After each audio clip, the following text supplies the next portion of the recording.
tema que eu trago é um pouco mais duro do que os que me antecederam, mas foi excelente que os painéis anteriores me ajudam muito a contextualizar o porquê desta minha proposta de revisão das súmulas, não só das súmulas de direito de família e sucessões, mas de todo o sistema sumulado anterior à Constituição.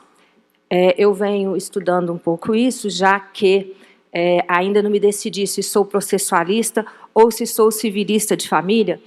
Dizem uns que eu ainda tenho esse problema de identidade. Mas sempre o processo me chama a falar e entender, afinal de contas, por que ainda tantos processos? Por que ainda não conseguimos assegurar a igualdade jurisdicional através do acesso à justiça? Uma das principais fontes da efetividade do direito é trazido pela segurança jurídica. E essa segurança só é possível a partir da definição, tanto do Supremo Tribunal Federal como do Superior Tribunal de Justiça, do que é realmente a justiça numa sociedade tão complexa e com tantas gerações, como diz a doutora Andréia, e que todos esses problemas estão sendo trazidos simultaneamente, em que pessoas já com 80, 90 anos estão trazendo essas questões de união estável, por exemplo, e poliafetividade nos inventários e mesmo nas dissoluções de união estável.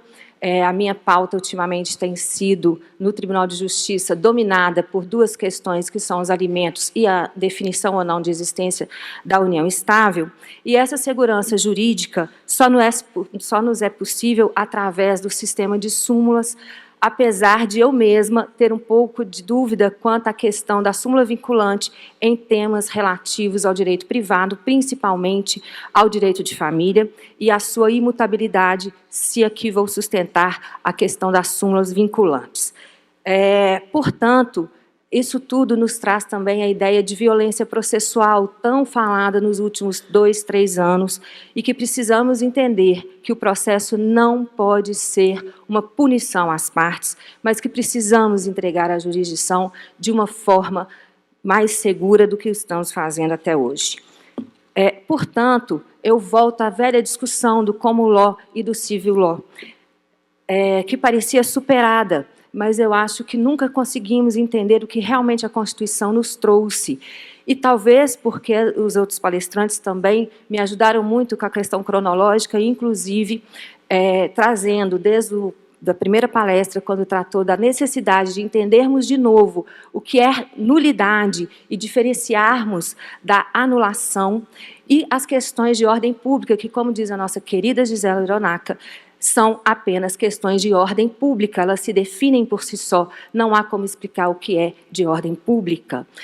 E, portanto, a segurança jurídica deve ser buscada, e é a função do Supremo Tribunal Federal e do Superior Tribunal de Justiça, quando, ao sumularem as suas questões, estão nos dizendo, principalmente pelas súmulas vinculantes, que me parecem muito poucas ainda, estão dizendo que nós somos iguais, ou seja, toda essa efetividade só será possível a partir do momento que tivermos uma única interpretação, que, por final e ao cabo, é a função dos superiores tribunais, de ambos, inclusive, cada um na sua seara.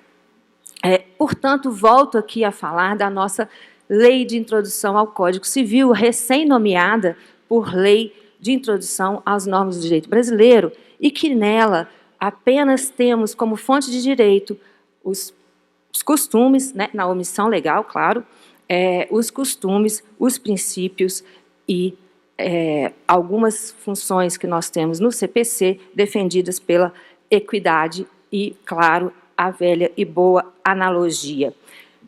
Mas o que seriam fins sociais? Este é um tema muito aberto e não está trazido pelo artigo 5º dessa lei. Mas a verdade é que não está na lei de introdução as normas do direito brasileiro, então deixa de ser uma lei que regula o Código Civil, mas regula, então, todo o direito brasileiro, e o sistema de súmulas faz parte do nosso direito brasileiro. Eu entendo que a lei de introdução é falha e é inconstitucional a não trazer no texto do seu artigo 4º as súmulas e a jurisprudência dominante e as súmulas impeditivas de recurso como fonte do direito. E vou explicar por que já, então, pegando o meu tema especificamente, principalmente nas súmulas do STF, e aqui eu faço uma questão importante, que é a referência a essas súmulas anteriores à Constituição. Eu deixei de propósito, até porque o tempo não me permite, as súmulas do STJ, que não tem melhor sorte, mas como o STJ ele é posterior à Constituição, veio, né, com a Constituição, aqui o meu tema se refere às súmulas anteriores à Constituição de 88. Bom, nós temos, inclusive, constitucionalmente previsto, ao meu entender, que as súmulas deveriam integrar o sistema de fonte de direito. Por quê? Primeiro, nós temos, e aí o entendimento aqui, de que será que realmente o Brasil não adotou o common law? Ou nós estamos no sistema misto, que é o que me parece? Primeiro, há previsão constitucional de recursos, e neste momento o doutor Luciano acabou de dizer da dificuldade de passarmos aqui o cacoete, desculpa, eu vim do quinto,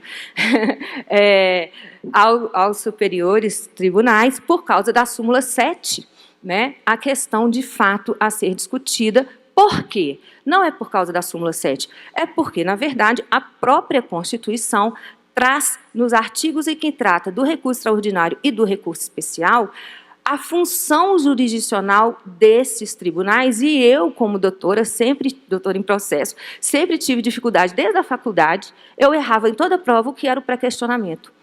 Por quê? Porque o pré-questionamento, quem data máxima vênia, de quem entende o contrário, e da própria Constituição, o pré-questionamento não me parece ser uma função do advogado. O pré-questionamento é uma função jurisdicional do próprio Supremo Tribunal Federal e do próprio Superior do Tribunal de Justiça. Por quê? Porque, na verdade, quem tem que dizer se num processo houve inconstitucionalidade ou afronta a lei estadual, que seja, ou lei federal, é o próprio tribunal a que se submeteu. Então, eu entro com recurso especial e extraordinário perguntando, olha, nesse processo, em algum momento, e eu acho que foi neste momento, houve supressão da Constituição, ou houve supressão de interpretação legislativa? Sim, se houve, quem tem que dizer que houve é o Tribunal Superior, e não eu, advogado, ou parte, né, aí o jurisdicionado. Então, do entendimento do sistema em que se exige para o recurso extraordinário e se exige para o recurso especial, numa das hipóteses dele, quando se trata de divergência jurisprudencial, então, o recurso foi posto com esta finalidade, olha, existe divergência de interpretação jurisprudencial, e essa é a função do Supremo, essa é a função do STJ, para assegurar a efetividade da segurança jurídica. Quem tem que me dizer se houve ou se não houve violação é o próprio tribunal. E dizer, a interpretação correta é X. Sendo a interpretação correta X, se eu tenho um sistema recursal baseado só em jurisprudência, em divergência jurisprudencial, como sustentar que nós não estamos no common law? Como sustentar? Esses recursos existem exclusivamente para que os superiores demonstrem qual é a interpretação, uma vez que a divergência já está, inclusive, no quadro comparativo que deve ser trazido no corpo do recurso, demonstrando, inclusive, a repercussão geral, outra coisa que eu não entendo, porque todos os recursos têm repercussão geral, socioeconômica que seja, e a repercussão geral é um elemento intrínseco. Por que é um elemento intrínseco, a meu ver? Data máxima vênia. Por que é um elemento intrínseco ao recurso especial ou ao recurso extraordinário? Porque a repercussão é dizer, é inconstitucional, ou quem está recorrendo entende ser inconstitucional alguma atividade, inclusive jurisdicional. Né? Supressão de prova, por exemplo, supressão de uma etapa processual. Então, se eu estou dizendo que houve supressão, o fato de eu sustentar que houve uma inconstitucionalidade basta para repercussão geral. Não pode ser cometida nenhuma inconstitucionalidade no Brasil. Não pode. Então, não sou eu quem tem que apontar, não sou eu parte que eu estou dizendo, não sou eu técnico, mas sim o próprio tribunal. Então, repercussão geral, qualquer um que ajuize uma ação, ele está entendendo que há uma repercussão geral. E mesmo que for intrapartes. Por quê? Mesmo que for direito privado. Por quê? Porque se eu preciso saber se o congel não é herdeiro necessário, todo mundo precisa saber se o congel não é herdeiro necessário, se o companheiro é igual ou não é igual. Isso não é questão de fato, isso é questão de direito. Como não aceitar um recurso que está perguntando uma questão meramente de direito? Então, exatamente pela função desses tipos de recurso, e porque temos sobrestamento, inclusive, de recursos repetitivos, é que eu venho, principalmente contra as súmulas do Supremo Tribunal Federal, dizer, inclusive, que elas estão todas derrogadas pela Constituição por uma questão que nos foi demonstrada nas palestras anteriores, os precedentes. Vocês já foram estudar os precedentes das súmulas que tanto nós discutimos? Vou, por causa do tempo, não posso falar de todas as súmulas que eu gostaria, mas para ficar com a 377, com a 380, com a 382 e com a 447 do STF. Essas 4 são de precedentes, e se vocês quiserem tentar ler os precedentes, às vezes a gente nem consegue, eu tentei imprimir, como eles estão digitalizados manualmente, né, eram manuais, nós não conseguimos sequer entender o que está escrito num precedente que é de 1932, por exemplo, no RE 2004, que deu origem à súmula 382. Se nós estamos falando de um precedente de 1932, nós estamos falando do Código Civil de 16, do Código Civil de 16, que nós vimos nas palestras anteriores, que tratava dos filhos ilegítimos, que não tinha divórcio, que a mulher, eu não preciso dizer, éramos quase comparadas aos animais, porque éramos de propriedade. Certo? Então, esse sistema de súmula, ele vem de uma sociedade de 1800. O Código de 1916 entrou em vigor em 1917, mas ele terminou em 1890. Tanto que o vocabulário, a gente ainda fala em estirpe. O que é estirpe? O que meu filho de 8 anos entende de estirpe? Né? Então, necessária revisão, inclusive vocabular. E a minha questão é, os presidentes, nós começamos em 1930 com a Segunda República. 1930. Essa súmula de 1932, o precedente. Né? Nosso sistema de precedente não está maduro. Não está mesmo? Está maduríssimo, caiu de velho. Vê se pode uma coisa dessa. Qual que era o sistema familiar em 1932 para chegar a ser súmula? Então, nós não estamos falando de 32, nós estamos falando de 1800, do final do outro século. E chegamos até terceira... Gente, olha, junta governativa provisória, primeiro governo Getúlio Vargas, depois Getúlio Vargas de novo, José Linhares, Eurico Dutra, João Goulart, Castelo Branco, João Figueiredo, até chegar no Sarney e vem a Constituição. Portanto, olha as súmulas que nós discutimos, por exemplo, em direito das sucessões, com a petição de herança, que a gente não consegue resolver esse problema. Essa súmula não serve para nada, me desculpem, é inócua. Eu ponho no meu voto e falo, apesar da inocuidade da súmula, existe a súmula 149, que diz o seguinte, é bonitinho o português, olha que bonitinho, é imprescritível a ação de investigação de paternidade, mas não é, bonito, né, bom português, a de petição de herança. Para que serve essa súmula? Absolutamente nada, completamente inócua, e nós ficamos discutindo ela no direito sucessório. Por quê? Olha lá, é imprescritível a ação de petição de investigação de paternidade. É óbvio que é, professora Giselda, né? São questões o quê? O que eu estou discutindo? Direito da personalidade. Alguma ação da personalidade prescreve? Alguma ação de Estado prescreve? Eu preciso de uma interpretação do Supremo Tribunal Federal para dizer que direito da personalidade não prescreve? mas não é a petição de herança. Claro que não é a petição de herança. Por quê? Porque a petição de herança vai tratar de direito real, e direito real prescreve uso capião, ou prescreve, como é que é? Né? Prescrição aquisitiva, prescrição não sei o quê, não sei o quê. Ai, meu Deus, para que uma súmula? E a gente fica discutindo isso. O que essa súmula serviu para nada? Para que servia? Serviria para a única coisa que ela não fez, para dizer de quando conta o prazo da petição de herança, pelo amor de Deus. E veio o Código Civil, que também não contou, no 1824, não resolveu o nosso problema. Bom, e aí a gente continua.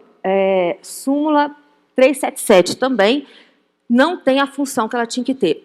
Quando nós, da doutrina, precisamos interpretar súmula, é porque ela não está boa, né? Porque a súmula é exatamente para trazer a interpretação conforme.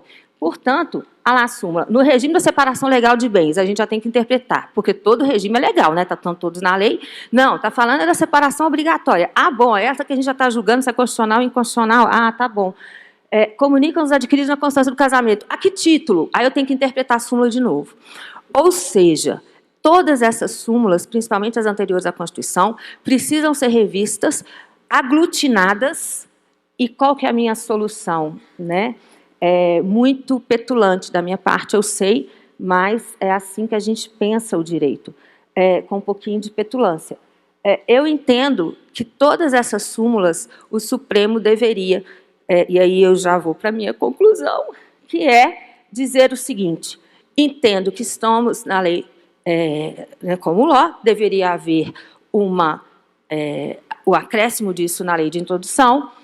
Os artigos 105 trouxeram, sim, a como law para o recurso especial e para o recurso extraordinário, quando eu falo apenas em divergência de súmula, e, por isso, é imperioso que o STF pare por 1 ano, por 2 anos, dividam essas súmulas entre os seus ministros, os ministros façam os textos que eles achem que devem fazer, submetam ao pleno, e nós teremos, com a inteligência artificial, a possibilidade de termos o julgamento de todos os recursos repetitivos, os recursos pendentes, os recursos sobrestados, em efetiva celeridade processual e entrega dessas súmulas, aí sim, vinculantes a toda a sociedade. Muito obrigada, falei no meu tempo.